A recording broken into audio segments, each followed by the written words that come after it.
Well, all right. Hello, hello. We're back again for another Other Ink Thursday, and this time I'm joined by my friend and frequent collaborator at this point, Alex Coggon, freelance artist, co-owner of Feral Indie Studios, proud cat mom, and in anticipation of receiving 55 boxes of books, as you just told me before we started recording. Yes. Welcome to the interview. Thank you for having me. Yeah. So, I mean, I mean, thank you for doing this because it is sort of like I was, I've set myself the task this year of recording an interview, releasing an interview every week, and I was like, oh man, I'm behind. Like, who haven't I talked to? And it's like, go to my list of people, and it's like, oh, Alex is right there on my list. Like, I haven't talked to, how have I never talked to Alex before? Like, because I mean, I guess it's really only the Into the Cess and Citadel, Into the Weird and Wild is the like projects that we've both been on. Uh, but we've been like boothing together for like 3 years at all at the big cons, or is it 3 years? But anyway, like anyway. So I'm glad that now we're going to talk to you, and I'm going to learn. I know about you at least to some extent because again, boothing at cons and stuff like that. But I want you to introduce you to the other people who watch the show. So um, that's so again, thank you. Yeah. So I, does it? So you mostly work. You were telling me about like some of the commission work you've been doing this year, just before we started recording, and like obviously you're in it. You're like a working artist, mostly taking work from from RPGs. I mean, that's sort of like the Mhm. dream, right? Um, Yeah. but like, does it? So I mean, this is sort of a false dichotomy that I'm setting up, but are you like a RPG person who also gets to do art, or are you an artist who mostly works in RPGs? Like, is that like which came first, right? Like, did Um, one lead to the other, or you know, I was, yeah, I'm definitely an artist first. But I will say that RPGs definitely, they were kind of the first catalyst for where I wanted my art career to go. Like I remember opening up the old like Pathfinder, mm, books and just being like amazed at what I saw. And I was like, that would be great to do. And then, of course, it took a few years, but finally got to that area, like to that point. But yeah, no, it's definitely art. Um, and it just happened to kind of lead into RPGs. Um, and through that, was able to have the chance to learn and do writing as well and some designing as well. But I would definitely put myself as an artist first. But I've worn many hats over the years. sure, sure. Anybody that's got like kind of a small scale operation, you kind of have to wear all the hats, and like knowing so many artists because we meet them at cons and then you follow them on social media. And then so you see them after the con and getting ready for the next con. And, like it's like a whole business, right? I mean, and some people don't have it. Some people have a day job too, it's amazing Mm-hmm. how much work goes into like all the different things. And I mean, I have like a business partner, and like we hire people to do some of this stuff, and so like I can't imagine like really only being like, no, I'm an artist and I go to cons every other weekend, and like here I painted all these things, and managing all of it, right? The printing and the I don't know, it's a lot, so wearing many hats is sort of like that's a whole lifestyle, I guess. Yeah, no, that's an excellent way to put it. It is a lifestyle, and it's not for everybody. Full time is not for everybody. Um, and it does, like comes with a lot of like beautiful fruitions, but it also, there's some sacrifices that, you have to make as well. Your schedule's kind of on the fly sometimes. Hmm. But yeah, no, I love Right. it though. Well, I mean, that's good. That's good that like that it's challenging, but it's something you find that you like to do. So, um, what is your so you talked about seeing Pathfinder, like is that what's sort of your main jam is in from the game side? What is, and we'll talk about, I like to talk about media and all, or we'll talk about that in a minute, but like from the game side, what is your kind of like game? Because you work in like Feral Indie is sort of like really focused on the OSR stuff, and you've done, a lot, like I think in A Trail with No Name, which is one of your zines, which is like, put it in any sort of like westerny sort of game thing. And so that feels more OSR and that kind of stuff. But like what kind of stuff do you like to play? Is that the same place, or you like to play other things more in the game Uh, side? um, Or do you play, you don't have to play games at all? Like you're like, I no, like I like we Sorry, and I like really good at card games. Mousetrap. No, Yeah, I um, mean that's a fair answer if that's the answer. I do play cards a little bit with my parents, but no, we play board games, and I do like to play a little bit more um, loose games that are a lot more character driven. Like that's something that in my art and in my games, I like to be able to encourage players to really have anything, all these possibilities lined up for them. So yeah, like the Trail with No Name was definitely to, bring in this element of like, having a traveling companion that you can ride, that how seamlessly it can be in your game without like adding a bunch of crazy mechanics and a lot of extra numbers and a lot of extra data that you have to track and all that, so that you can just kind of do it. But I love exploration, like exploration games are like my bread and butter. I love those. Like I just recently this spring bought myself a gaming computer. So it was just my first gaming computer of all time. And I like knew nothing. It was definitely one of those things like my partner in crime Charlie was like, here, buy this one. He like found all the specs and everything. And so I've been playing a couple different games, but I've been playing Fallout New Vegas right now. Okay, Very okay. big into that, and it's very big in exploration and um, kind of just your hands not super held in the game. You kind of just have to go and find things out, which I appreciate. So that kind of I've definitely been playing a lot more games this year, and that's been really video games, and that has been definitely influencing how I look at tabletop games as well. Just in like kind of mechanically, but also like the story that is driven throughout the themes and things, and how you can write them without writing them out. So Hmm. Yeah. that's been fun to explore Yeah. for the first time. Yeah, I think of some of those games that like, I mean, I'm not a huge video game person at all, but I know of games like Proteus and Eidolon and these games where you don't have a character at all. You're just kind of wandering around, experiencing the environment, and it's not really about you, right? It's about the sort of the environment. Um, but then I'm sure like something like a video game where they've got like these deep plot lines and like who you choose to, romance or who you choose to like ally with or who Mhm. do you save the cat or whatever. Of all those things sort of you get to build your character as you explore. Mhm. It's a very different Mhm. um less minimalist, it's more like we're going to really get into the character or whatever. So um, yeah, I don't know. It is interesting to kind of think about that. Like what kind of things do you, I mean, I don't know if your half-formed thoughts, maybe you can't say them yet, but like what kind of things are you thinking about particularly that like, ooh, that guy could put in the next project or whatever. um, well, for like especially for the next big project will be Into the Salt and Surf.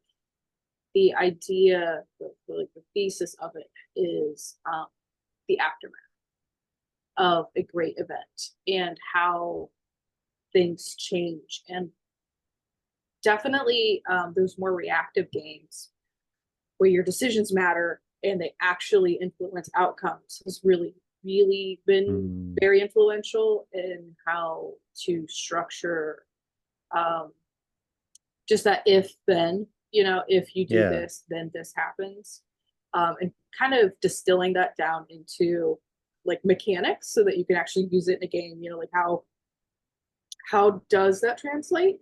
Right. Um, which is a very abstract idea. It's very up there, but But I mean, it's such a difficulty for TTRPGs because like it's like the if you set up like, okay, if you encounter this thing after this other thing, then this is different. So you've got sort of like nested paragraphs of text or whatever that are kind of trying to account for whatever you've done as a character. Like that becomes a very complicated way to present that information. Like mhm, it's very engaging because you can kind of follow it through, but like, it's difficult, right? I mean, I yeah, as somebody who has I've tried to write a couple multipath novels, right? And just like managing the like flow of the document is so I can't, yeah, yeah, it would be hard to do that, but how interesting if you could succeed, right? I mean, that's yeah, like that's a challenge that's not in the creative. There's a creative challenge, and then there's like a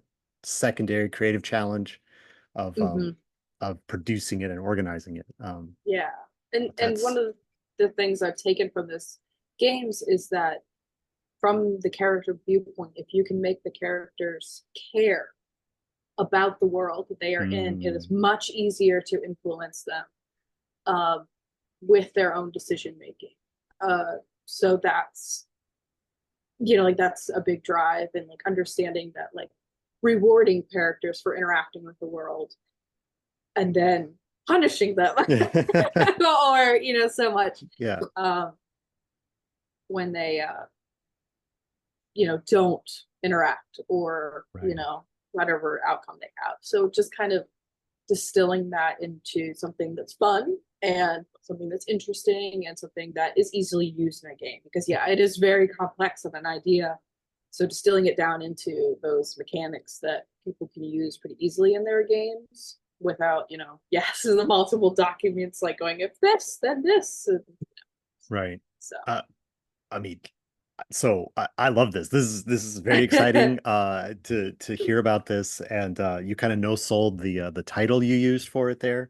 So I think I know the title has been in the works and has been different things. So Salt and Surf is that's good. Mhm. I like that. So we may come back to that at the end. But I wanted to ask you about some of your other projects that you've worked on, like because this is unless I'm wrong, right? You're talking about the follow up to Cess and Citadel. How do you follow up Cess and Citadel? Any award winning project by you and Charlie. It's so much effort put into it. Such a gorgeous book. We get compliments all the time at the cons about it. Somebody came up to the booth at Origins and was like, I have this book and pointed it into the Weird and Wild. And they're like, what else should I get? Because you guys never miss. And we're like, oh, well, right next to it is the pink one that's the same thing, but for cities. So like he's like, great, sold. And so, it Says and Citadel is wonderful. And people like it. I like literally on anyway, you know, a follow-up it's like there'll be no pressure, but there will be anticipation of it being good, like it'll Yeah. be so. But like this idea that you talked about is like, approaching the same kind of thing, but trying to do something different with it sounds great. I'm excited about that. Um, but I want to go back and like the project has been, and this is sort of like almost the whole history of your interaction with Charlie, right? Is like, because like the original Into the Weird and Wild was like Charlie's project, and Mhm. you have some art in it and stuff like that because you guys knew each other already, obviously.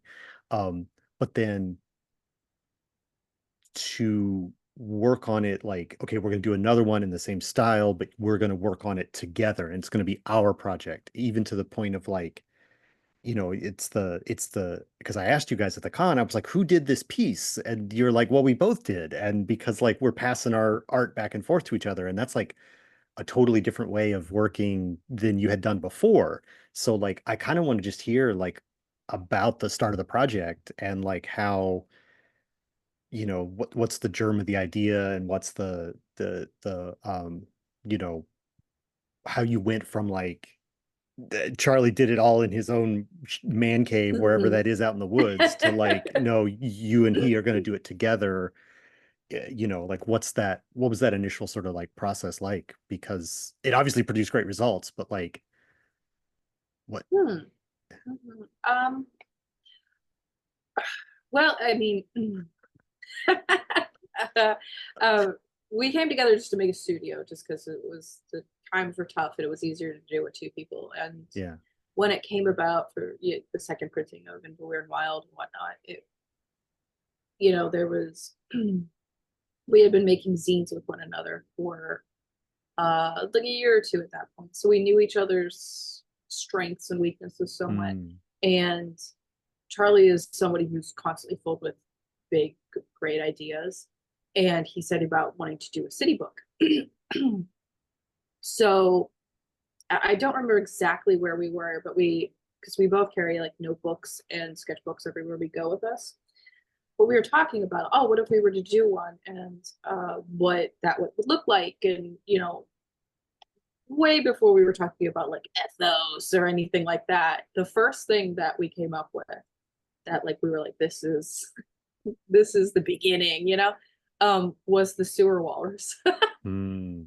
So there's that really little nasty guy in the book that like it was just kind of two people having fun, laughing about how funny it would be if you were down in the sewers looking for whatever, and there was just a colony of walruses, and how funny and how scary that would be because they're so big and Yeah. they're smelly and everything. And They that don't kind mess of around. no, no, no, they don't. And so that kind of just spiraled into, well, that's funny. Like, what would this look like? And what would this look like? Um, and we've now having that book and Ave Nox that are about, we have that formula set up for how we build a book now. Like we have the framework that we kind of know success works. You can finish a book if you do all these things. And so, but in those early times, it was very much, like we have all these ideas and we're going to just throw them all together and then just slowly weed and edit and curate. But it really just came down to two people laughing about cities. And, um, like one of our earliest interactions really was in college, our freshman year. We were dropped off in New York City for a day, just drop you off here, pick you up here, figure it out by our college. Wow. And I had never been in New York before in my entire life, and it was incredibly overwhelming. And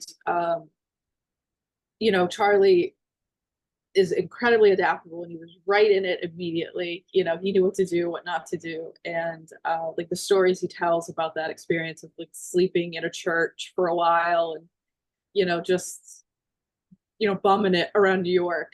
So there was definitely like there's some flavor there that I'm sure that our younger selves picked up on, that we were like, yeah, we definitely got to make it feel a little like that first trip to New York City and just being abandoned. uh, That's this. I mean, this is such an art school thing. But also like this is, I don't know. I don't know. This is, I don't know. That sounds wild. That sounds wild that that was like the plan was like, you guys will figure it out. yeah, But I guess that makes you figure it out, I guess.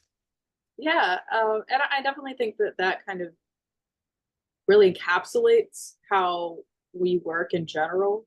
Very much of like we want to do this thing, and we're just gonna figure out how to do it. Hmm. Which is because like who goes like, yeah, I'm just gonna write a 300-page book, a manual no less, for a game, with no previous knowledge really of publishing, or I we do have degrees in art, and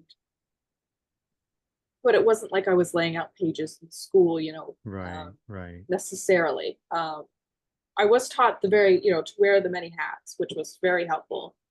Um, but like definitely a lot of our own experiences definitely influence what we make a lot, especially he and I both. Like that's Yeah. And a I lot. think it's, I mean, over the time that I've known you two, like, Charlie has some, I remember seeing some of his very first sketches when he was drawing like superhero stuff when he was first trying to break into like being, getting work as an artist and stuff like that. And that's so different from what he does now, but that's because it's been like, 8, 9 years or whatever, however long it's been. And maybe not that long. I don't know. I'd have to Mm, I've tried to find some of those old wow. pieces, but like I don't know. I couldn't put dates on it. But anyway, so like seeing him do, the original World War Occult art book, and then you guys together did you had like a team of people, but you did like that series of comics, the Appalachia Gothic, I think was the name of that Yeah. set of comics, and so that's Mm, like bigger than like a set of online drawings. And then you've done the zines, like some of the more like you did the zine collections, and you helped start Zine Month, and like all of that stuff is like the zine is bigger than the comic in some ways, because it's like it's obviously more words, it's slightly more organized. Like, not that a comic isn't hard to do, but it's sort of like one thing over and over again, whereas like the zine is like it's got words and writing and layout, and it's and then like you've got the Citadel, which is a huge project, and like all the little details, the borders and the page numbers, and I mean, it all has to be produced by somebody, and or laid out by somebody, and like all of it, the work that goes into it. And then like mhm. you're continuing that on with Ave Nox is another big project where I want to talk about that too. So like you guys didn't do it all in a day, is what I'm saying. Like you guys No, really, no. really learned. Every Mhm. project pushed you guys further, the two of you further. And I mean, Feral Indie has like a whole brand that it has now, so uh a well-established brand, right? Of like, this is what we're on about, and I think that it's great. What you've achieved is pretty amazing. But Thank you. uh, I don't know. There's so many things I want to ask you about. So like, I don't know what the I mean, we are talking about Cess and Citadel. Is there anything else you want to say about that project? Like, I can just continue to praise you for it, because like there's sort of you talked about your strengths, the two of you having the different strengths, like the things that are added to looking at into the weird and wild, and then into the Cess and Citadel. Like there's all the NPCs that you can meet, the pages in there that are in the city, that isn't really laid out that way, isn't presented that way in Into the Weird and Wild. That's like, okay, this is Alex's contribution. It's like Alex wanted to draw the Bugman librarian and the like, gnomish gardener and all that stuff, and so like those are there in there, and that's sort of like you said, pulling from your strengths and stuff like that. So what are some of your like things that you're happy with that came out of that you brought to the project, and then what's your happiest that like you work together on, Um, just to talk more about that book. Definitely, yeah, with that book, especially, I know one of the big things that I always really try to emphasize in our books, especially, is accessibility. Hmm. So being able to read and find what you're looking for, because they are manuals at the end of the day. They're not really, they're not like novels. Hmm. So there were times where like I would kind of stress, like, I know perhaps you don't want to bold all of the titles, but I think that we need to in order for them to stand out so that people can, there's a readability, Hmm.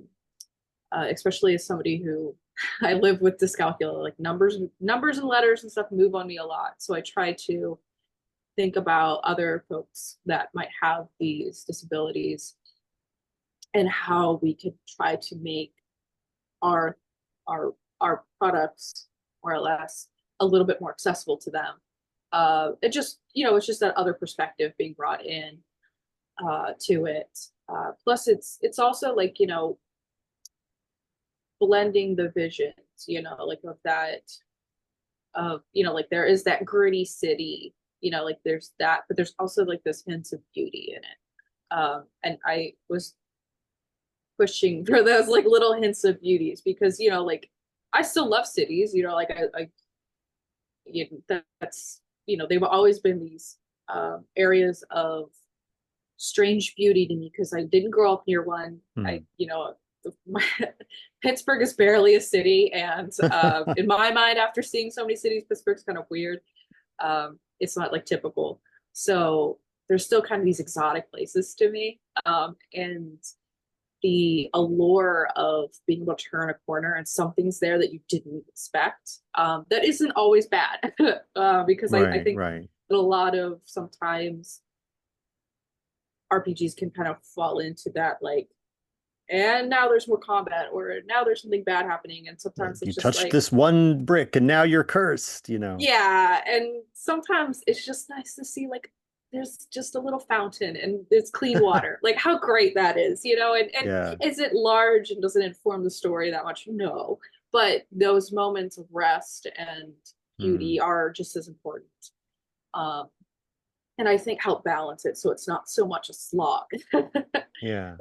So that was definitely something I brought. I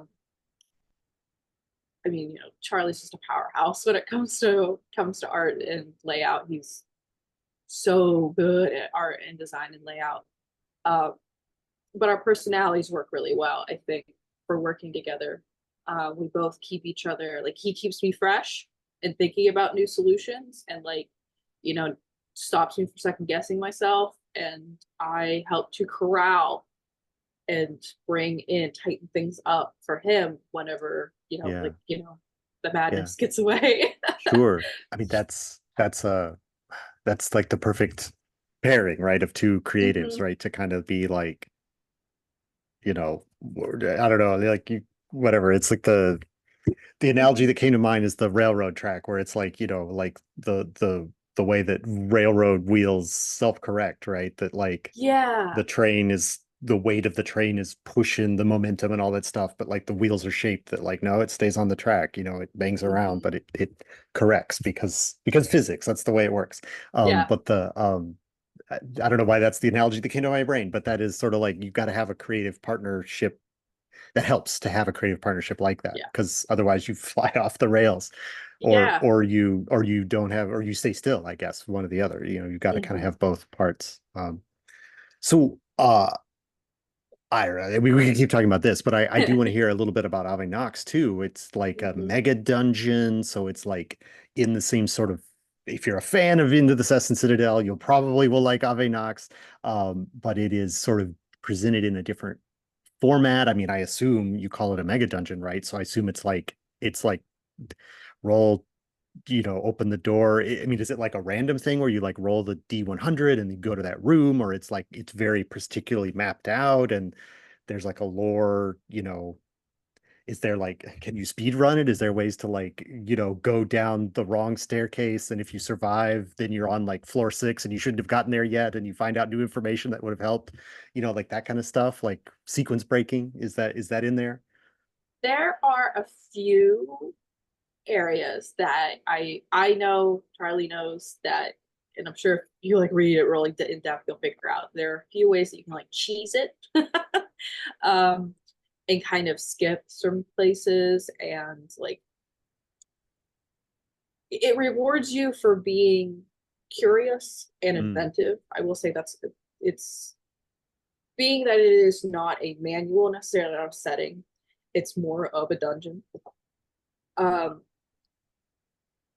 yeah, there are places where you can cheese it, but it also kind of, it's all laid out. Like, there, everything's yeah, in there. Anything you could think of that might have been needed in a dungeon, or, like, just an underground dwelling at one point, it's in yeah, there. That's what makes it a mega dungeon. There's right. everything. Um, So there's a fountain somewhere that maybe it doesn't work anymore, but they had a fountain. oh yeah, oh yeah. There's so many pipes. There's so many pipes. There's pipes everywhere.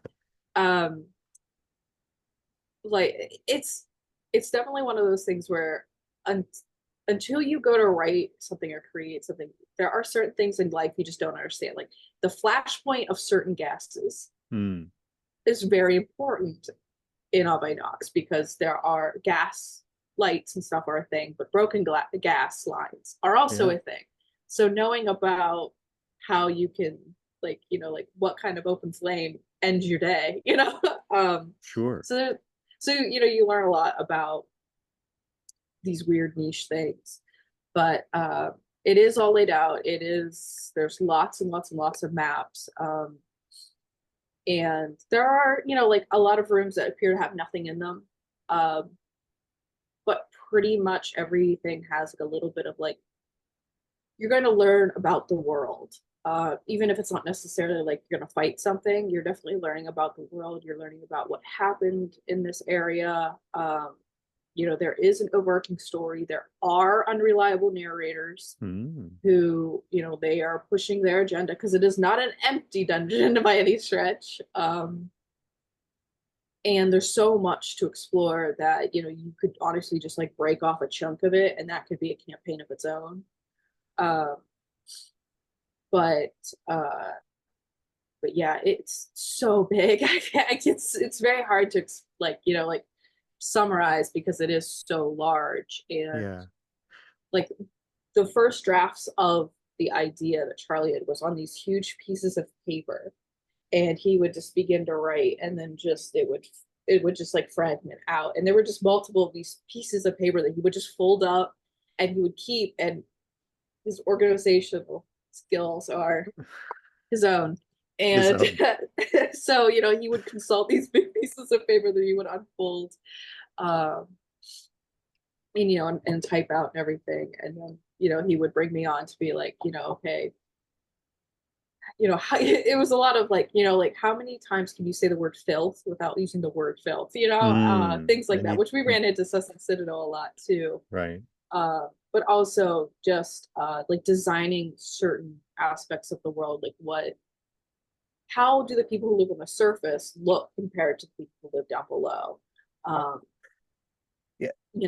that sort of stuff. Yes, I think we need to back up a little bit because we got into it. But what even is it? So it's a mega dungeon, right? But It's it a mega sounds dungeon. like if it's got pipes and open flames, it sounds a little Victoriana, kind of like a gaslight thing. Is it more? So tell me, what is it? Like it doesn't sound like it is a sort of like bog standard fantasy Hmm. sort of setting. So what are the details? What are the twists on it that people will find? Well, it is. Uh, Or don't tell us if it's yeah. secret, like No, you no, just no. have to play it to figure it out. It's not secret. But basically, it is the bunker of this civilization who pretty much got this doomsday prophecy, and they were like, we're going to go underground and we'll survive this. And so they built this giant structure underground. And then when the time came and everybody was going to come inside, not everybody got inside at the time, kind of deal. And then the doors were shut for like 500 years, and they were left to their own devices completely away from the world at large above that did not end.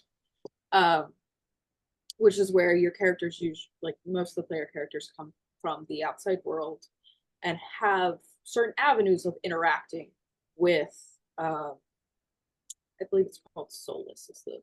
I can't remember exactly. We just call it Ave Nox, but the underground area, it's like the Kingdom of Solus or something.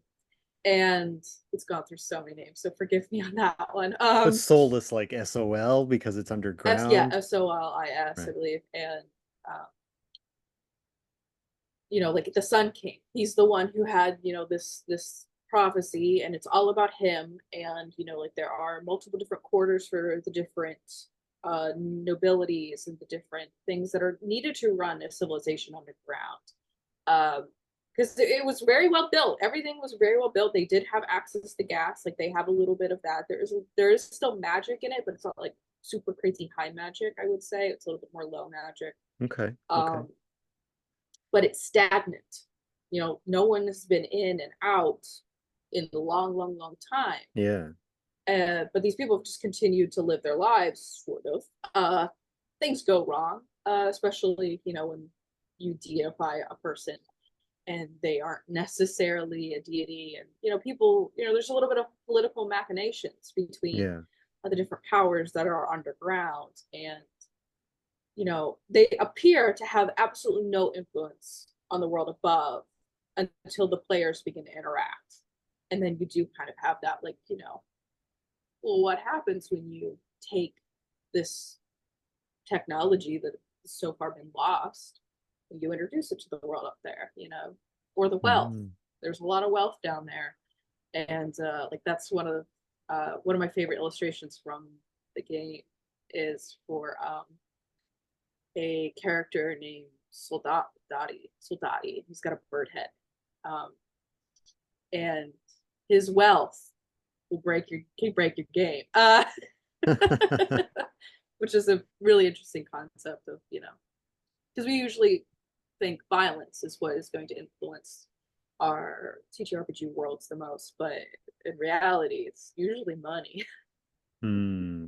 That's a whole interesting Mhm. thing right there. Like um I mean that's the economy. That's the game loop or whatever, especially like older, the you try to imagine like what would actually work. You've got these mega dungeons for whatever reason built by liches or whatever the past, and you're going into them and recovering all the gold, and then you come out to the city and then you sell, what you trade your gold for like food and equipment and stuff like that. But then like, yeah, I mean, this is what happened after the Spanish mined all the gold out of South America, right? I mean, their economy crashed because gold was basically useless because everybody had it. Mhm. Um, uh, or so yeah, that would happen, especially if you're Mhm. depending on the level of your civilization or whatever. So yeah, it's sort of a fun to play with those, like, yeah, okay, but what would this really be like, Mhm. kind of things. So that's interesting.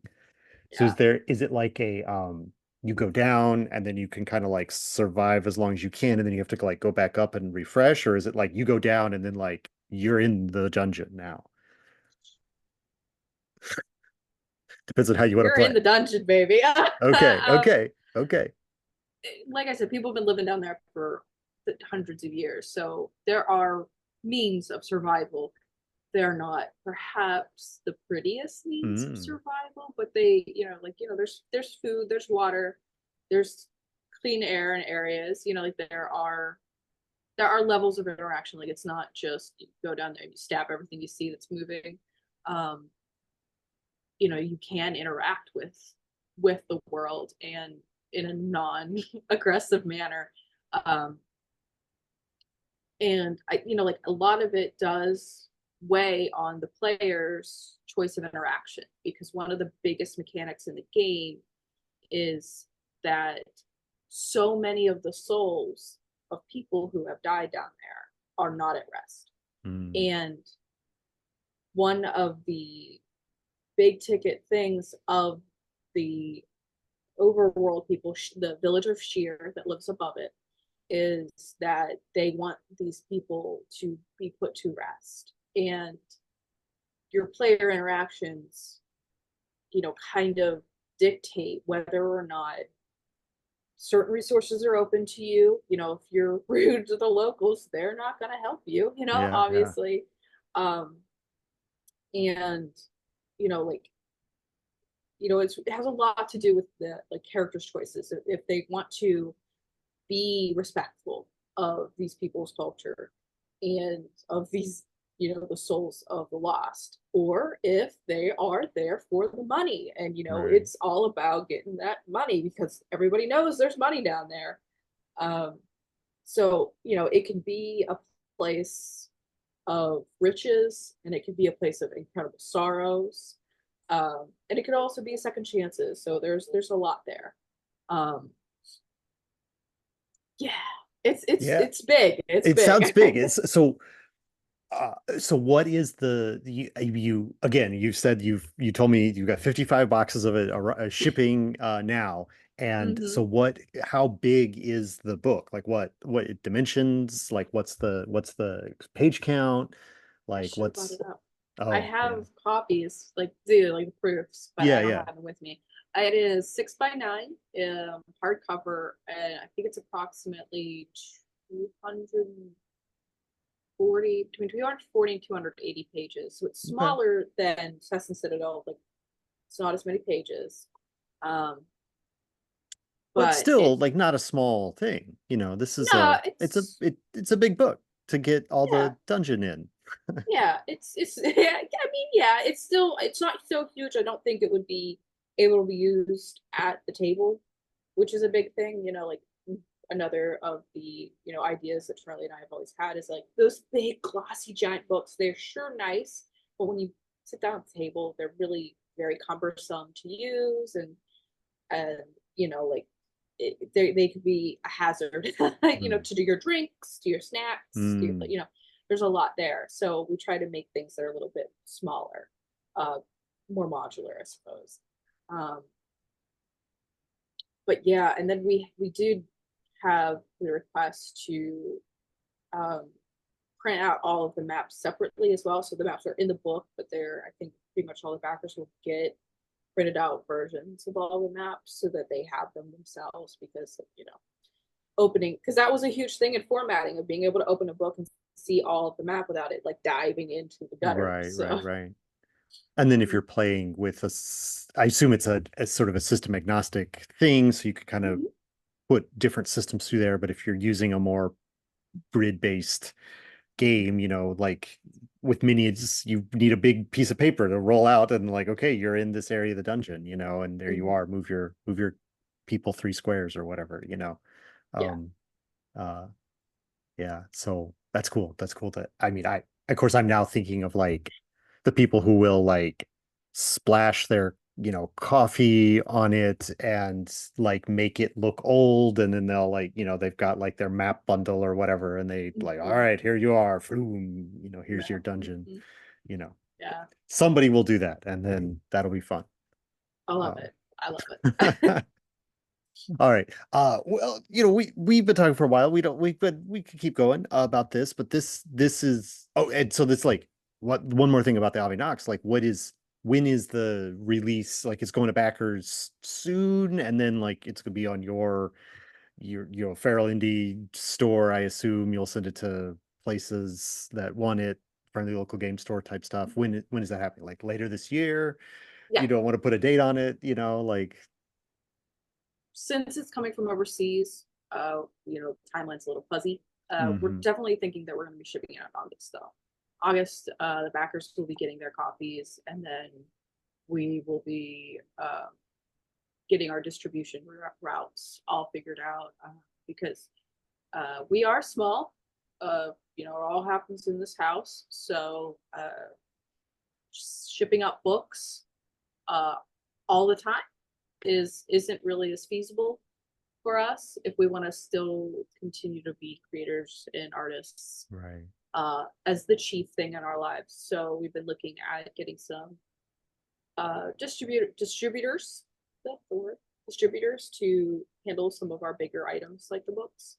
Uh, so that's coming. They will be. We will have links on our website and everything where it can be bought. I mean, the PDFs are out now, uh, and like that'll all come. But yeah, we have local shops that we will, um, we will be dropping off books Yeah. to. I'm sure we'll drive down to Exalted Funeral, because it's easier than shipping. Sure. So we'll probably drive down to see them. But Yeah, why yeah, not? it'll be good. Cool. I mean that's great. I mean, those are all I mean, those are the places where it should be, because those Mhm. Exalted Funeral, like they probably already have some of your stuff. That seems like Yeah. that's kind of there's there's sort of I mean, I had one of my things on one of my questions here that I didn't actually ask. It was like, why zines? But there is sort of like there's like a whole culture of that sort of like very small scale, more artisan than mass produced, sort of more weird, like thing. And Exalted Funeral kind of specializes in that, and Feral Indie kind of specializes in that. So like, you know, that works out, right? Yeah. Yeah, it does. And yeah, I think it's very much in line with the Feral Indie ethos of like Yeah. making things that you have fun with and that don't necessarily break your bank. You don't Hmm. have to spend hundreds and hundreds of dollars. Because, like, we respect everybody, times are tight, Right. but that shouldn't stop you from having a good time and having something that's fun and Yeah, the absolutely. best that we can make. So, Right. Is there a tension like between that, like something small, like going back to I mentioned your Appalachia Gothic comic, like it was Settlers Well or Sellers Well, right? Is the Mhm. name of that one. Um, that's like a very small little story, and there's sort of like, you're drawing every page, and then like something that's like on the other end, there's a 200 some page book where it's like collaboration with people, and it's not made, you didn't physically print every page, and because it's being produced globally, and um is there a I mean what I'm working up to is like every medium kind of has like a different thing that it highlights, I guess. And so like the part of what I think I look for in zines, and I assume other people, is like sort of like the reason why you like them is because they're so small and personal, and like they're the product of like one person's sort of mad genius Mhm. sometimes, right? It's like, they're very almost private expressions, right? Mhm. As opposed to something that's like, this is going to be used for lots of people. We had a big Kickstarter. It's 200 pages long. Like, is it like just when you work at a scale that when you've worked at both of those scales, right? Mhm. What is the continuity between them? Or is there sort of like, no, no, no, this is a small personal project. And so I only have 24 pages of stuff to say and 6 illustrations, and that's it. But then these other things are big things that I have to say, and it'll take me 250 pages to say it. Um, or do you not think of it that way? Like, what is the creative tension between the scale and what it is able to do? Um, no, I think you really hit it on the head there. Like some things don't need 100 pages to explain, and some things do, and Hmm. it comes down to knowing what that sort of idea, that creative juice or whatever, what it requires itself, um, and being able to edit yourself. Because at the end of the day, having the thing finished, having it printed, having it into the hands of the people who are excited to have it, that is the most important thing. It's a masterpiece that is forever in your Google Docs, is helping no one, is doing nothing. Yeah. So being able to go, okay, it's gonna be, like Charlie's very good for me, was saying like, okay, your zines have to be this long, or like they can't be more than this. It has to be a number like this. And because I want it to continue to go on, I want to add every idea I've ever thought of. This is the most, that's what I want to do. In reality, like a lot of things work better when you find the parameters it best fits into. And yeah, like the smaller, sometimes it's a lot more personal, it's a lot more intimate, um and it leaves open for a little bit more interpretation of the viewer reading it, or absorbing it. And there's like a little bit more of a dialogue, I think, between people in that way. Whereas like the bigger books and everything, it's a little bit more like you're not here for like necessarily Charlie and Alex, you're here for Farrell and D. Whereas like Hmm. the zine itself, it's like, all right, well, like what does Alex think about horses and D&D? What does Charlie think about clerics? Instead, it's a Mhm. little bit more nuanced and a little, yeah, more personal, I definitely Yeah. would say. But yeah, there are times where like originally Ave Nox was supposed to be 8.5 by 11, like the Vast of the Dark expanded, Yeah. and we had to have a little bit of a heart to heart on one that, because I Fast in the Dark expanded is one of our best sellers. People love it. It's a darling. It is a pain in the butt to ship Mm. because Because it is so big. it's big, and it's soft Mhm. too. It's big and It soft. is. So yeah, that would be, Mhm. yeah. That's like yeah, Mhm. that's a problem. Or It is. can be. It is, especially Um, when you're doing it here. yeah, So yeah, yeah, there was a point in which everything had to be reformatted back down to 6 by 9, to be like trade paperback or whatever size that is, yeah. A5, I think.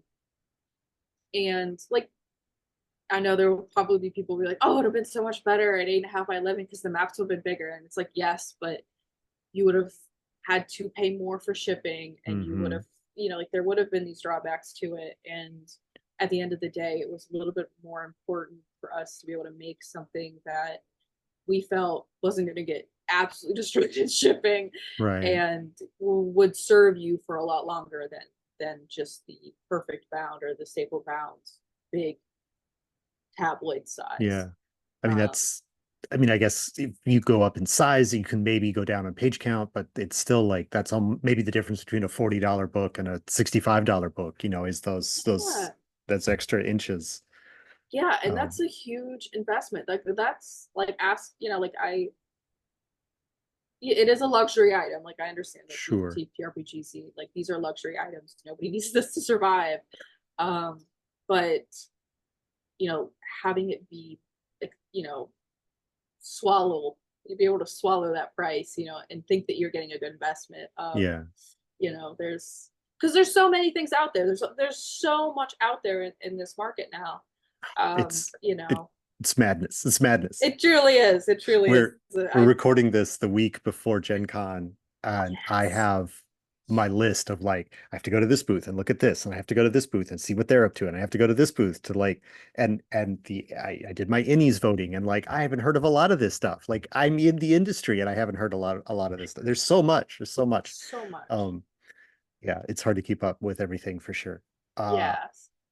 and speaking of you having so many things in the industry, keeping up with, what are you working like? Ave Nox is on the boat. Like, what are you working on next? Like, you don't like what's? I know you told me last year. You're like, I think I'm gonna make some comics this year. Did you make some comics yet this year?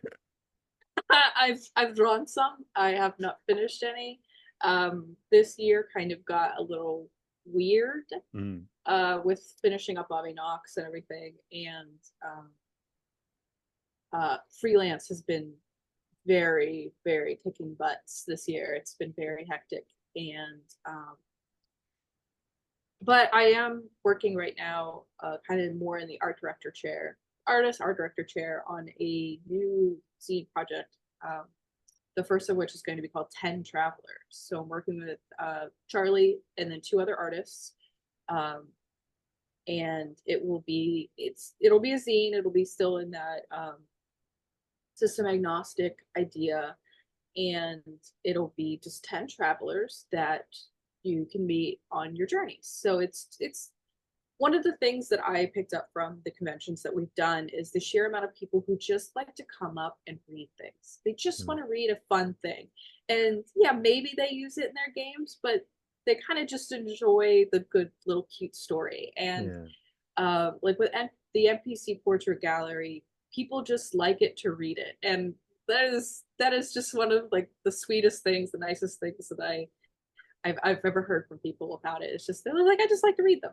And so this is kind of that sort of idea of you're gonna have a little bit bigger art, you're gonna have, little like same amount of text sort of, but you're gonna have different artists' interpretations of what a traveler on the road, like they have their own reasons for being on the road, they have their own style, they have, maybe things to trade, maybe stories to tell. Um, but it's just kind of a fun little read. And yeah. you can put them in your RPGs as like people that your characters can interact with and your players can interact with. Um, but it's also just kind of a fun little thing to do with friends. Yeah. That, they'll get their copies and they'll be able to say, yeah, these are, my travelers in this. And it's just a fun little read. And so, yeah.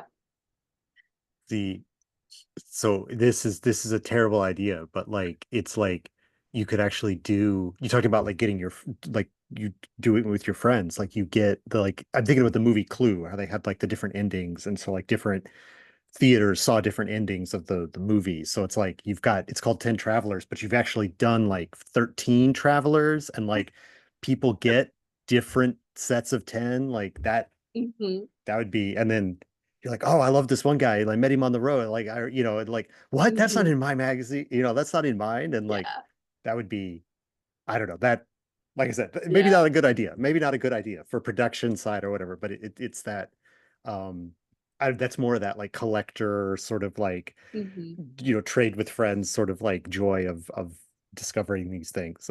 But Yeah. yeah, It's I don't it's know. definitely something I'd like to make a series of. So Yeah. this would be 10 Travelers Volume 1, there would be a Mm, Volume 2, there might be 10 merchants, there might be 10 monsters, like yeah, yeah, yeah. and but like they're all just a little kind of not sequential, but just like the little It's a fun things that you can read, or you can just be like picking up in a game and be like, oh, I needed like a random merchant to show yeah, up. yeah. Let's go with this guy, Yeah, yeah. Um, I mean, I love that idea. Like I love the I don't have a ton of zines, but like I see them and so I'm like, okay, mhm. so this one and this one and this one and like these four together I could make this kind of a story and like those mix and match potential or whatever like Yeah, is exciting. So yeah, this is perfectly in that sort of thing where it's like, oh, I need NPCs. Yeah, you meet these travelers on the road, the guys there at the campfire and whatever. And then they yeah, become the quest giver, they become the like the assist mission, they become all the yeah, things you are going to do in your adventure anyway, but you've got this little booklet of like people yeah, on it. It's a great idea. yeah. And thanks. It's I not everything has to be a 300-page book. Right, I like right. that, and um, it's fun. I think it's fun. Like we're not we've never been at Feral Indie. Those people are like, oh, we have to make the next best thing. We have to make this Hmm. big giant box set. We got to do this. Um, no, we just kind of do what we want, which is, and we're just blessed that people like it too. Yeah. So it's, uh, you know, it's The it's Feral really Indie box great. set, like Which to I'm not saying that there isn't a box set in the future. There are talks of such things for certain things. sure. Um, Minis, Certain, tokens, maps, pre-printed character sheets. Like people love that stuff. yeah. So it's in the works, but it's not like, I don't want somebody to think that like in order to buy something for L&D they have to like throw down $100. Right. 10 will do. Right, you right. know. Yeah, I mean, I think that's I, I don't know. I like the it's both ways, right? Like you Hmm. can just buy something for $10, but we do also have this deluxe game that's down here at the other end that, Yeah, has dice and yeah, cards in the box and you get it, then that's high. It, costs more than $10, but to meet every price point. yeah, yeah, and everybody's interest level, because yeah, Mm. like some people do have like the dedicated group that meets every week and they play for 3 hours, and like that's incredible. And sometimes just like to collect zines, and this one's a fun Well, one. if you play every week, you're gonna grind through content. You got to have more content. I can't Like even imagine. I can't. I've been playing a Dungeons and Dragons campaign as it was started by like my wife's one of her best friends and she was like, I've never played D&D before. I want to play D&D. So like it's like a role play heavy, like we're not like I think we've done a couple adventures without a couple of like sections of it without any getting we just everything's convincing people and like a little bit of intimidation check and like whatever, we're having fun doing it, but like we only play once a month and then if you miss a month then it's been like 2 months since we played and you're like, how does my character work again, like so we Hmm. have not needed new content for that game, but if Hmm. you play every week, yeah, Yeah, you got to go get some zines to fill up your character yeah, sheets or keep not it character fresh. sheets. Right, exactly. Uh, well, I think I wasn't watching the time, but I think we've been chatting for about an hour. So we should probably wrap it up. I have, uh, yeah, it's so like, I don't know. I wrote down some before last question before I give you the floor to talk about yourself and stuff like that. I had like things here like, do you have ambitions to do these things? Like are you going to do tarot deck? Is that something you want to do? Like, is that like a no, I had no interest, or yeah, I'd love to. I mean, that would be kind of cool. I have thought about making my own tarot deck, kind of Yeah, yeah. like a rematch, not necessarily like, oh, it's going to be the major arcana. It's just going to be whatever Alex thinks is cool that day. Um, I thought about it. It's a it's a big It's a thing. lot of work. Yeah, it's a big thing. It's a big thing, so not necessarily. Uh, so don't hold your breath about a tarot deck from me.